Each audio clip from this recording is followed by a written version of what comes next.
Hello, everybody. My name is Chaplain Captain Rodney Tinsley of the United States Air Force. The purpose of this instructional video is to instruct and assist you all with combating a problem that is increasingly becoming an epidemic in the lives of airmen here at Joint Base Andrews, Maryland. The problem is that airmen here at Joint Base Andrews, Maryland lack the proper coping mechanisms to combat the issues that loneliness may bring. The problem of loneliness it doesn't just affect service members here at Joint Base Andrews, Maryland. In fact, on May 2nd, the U.S. Surgeon General, Dr. Vivek Murthy, sounded the alarm about an American epidemic which predated COVID-19. The phenomenon of reported loneliness now affects half of Americans. It's a serious problem, and lack of social connection, according to one dramatic formulation, has been found to be as dangerous as smoking 15 packs of cigarettes per day. Yes, you did hear that right. It's been found as dangerous as smoking up to 15 packs of cigarettes per day.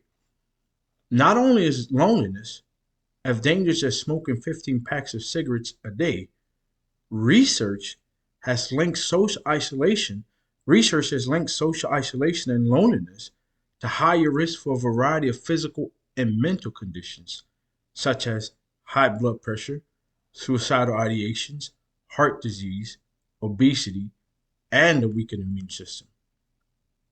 Not only that, but anxiety, depression, cognitive decline, Alzheimer's disease, and even death.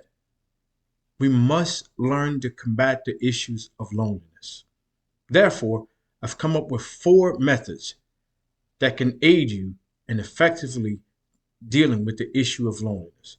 I feel like these 4 methods can effectively enhance and fortify our ability to take on these challenges. Method number 1. People, we have to learn to communicate. If we don't learn to communicate, then we have absolutely nothing.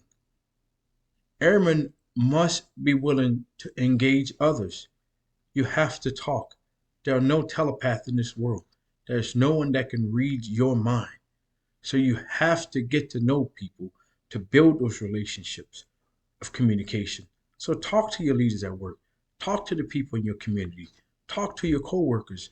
There are always opportunities for social interaction. So take advantage of them. And if you can't, and if you don't know how to communicate, observe the way others communicate to people. Observe the way your commander communicates to her coworkers, the people he or she supervises. We can always learn from watching other people. Would you agree with that? Build relationships. You have to build relationships. Be intentional about developing friendships and relationships because you will need to rely on those relationships when you experience those lonely days. I want you to locate social resources. Social resources can help. You can learn from reading books, you can learn from watching videos, you can learn from reading articles. There are always resources out there that can help. And technology is a good thing. In fact, technology is a great thing, especially when it comes to communication. But having a real conversation instead of text messaging, or it allows you to see true and real emotion. Real conversations allow you to see people, allow you to see, feel, and see real emotions.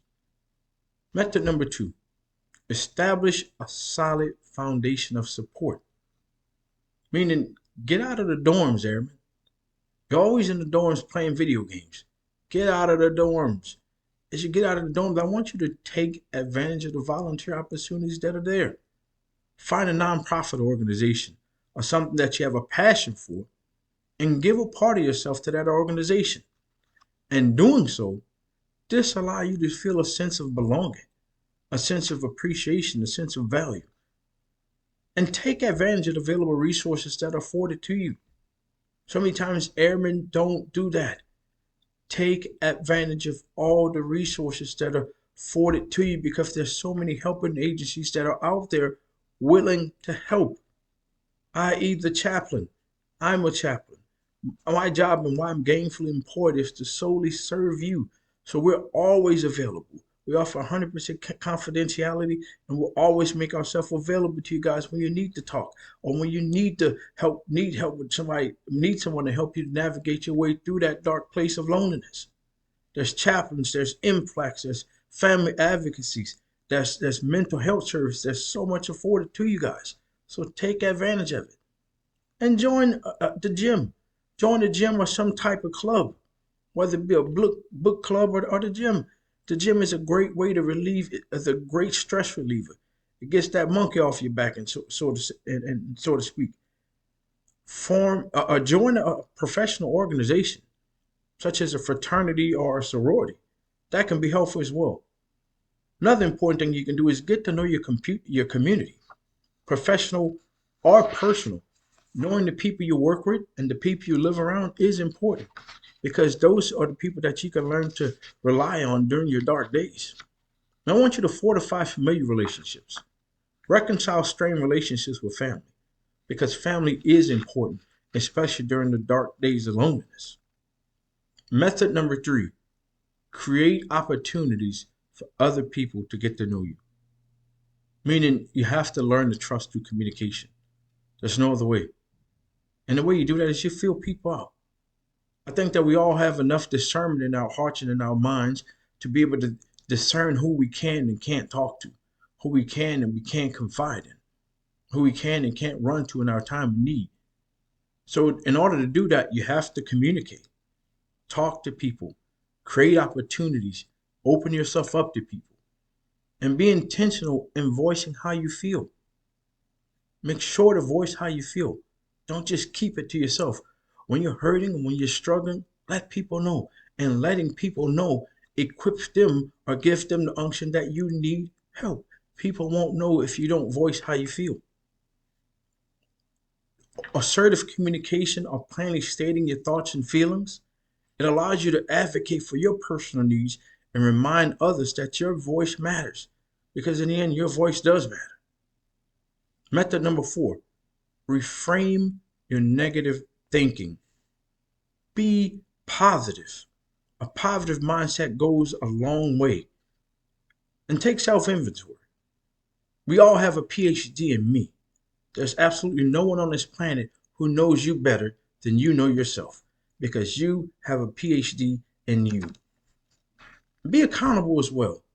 Being accountable to yourself and others, it helps you accept the fact that you are experiencing dark days because you can't avoid them. Dark days are unavoidable. We will all experience those days in our lifetime. I want you to identify your negative thoughts. Once you learn to identify your negative thoughts, replace them with negative thoughts. Reframe your way of thinking. And when you reframe it, challenge those negative thoughts. Once we've identified the negative thinking, next we need to challenge these thoughts. Ask yourself if the events in your life justify your thinking. Or are your thoughts based on negative assumptions? Think of other ways and instances that you've made a positive action, contributed, or will be making one. Now I want you to practice accepting negative thoughts. Accept those negative thoughts or demonstrate realistic optimism. Having a realistic optimism means you confront rather than avoid the situation you may be in. You can think of this as the converse of a learned helplessness, which is a state in which a person feels powerless to change a stressful situation on their own. It doesn't have to be that way. There are many ways that people can help. And there's a lot of helping agencies that are out there that want to help. And I feel that these 4 methods can and will help you. So you have to create opportunities for others to get to know you. Reframe your negative thoughts. Learn to communicate. And as you learn to communicate, establish your foundation of support. And I think that once you do all 4 of these things, you'll be well on your way to combating the issues of loneliness. The student feels that this instruction is really going to help airmen to combat the problems of loneliness. The 4 methods introduced in this video in this video can aid in helping airmen and other military service members to develop necessary coping mechanisms to deal with the challenges that loneliness can cause. However, it starts with the airman. It takes some intentionality on the part of the airman. When an airman learns to communicate, when he builds those solid bounds of foundation, solid foundation of support, creates opportunities for others to get to know him, and when that airman learns to improve his negative thinking, he is well on his way to combating the issue of loneliness. The student hopes that this video is helpful and provides simple methods of instructions to aid in combating the issue of loneliness. Be encouraged and know that you are not alone in this battle. We all deal with the issue of loneliness in our lifetime. We are in this thing together. One team, one fight. Be encouraged. Thank you.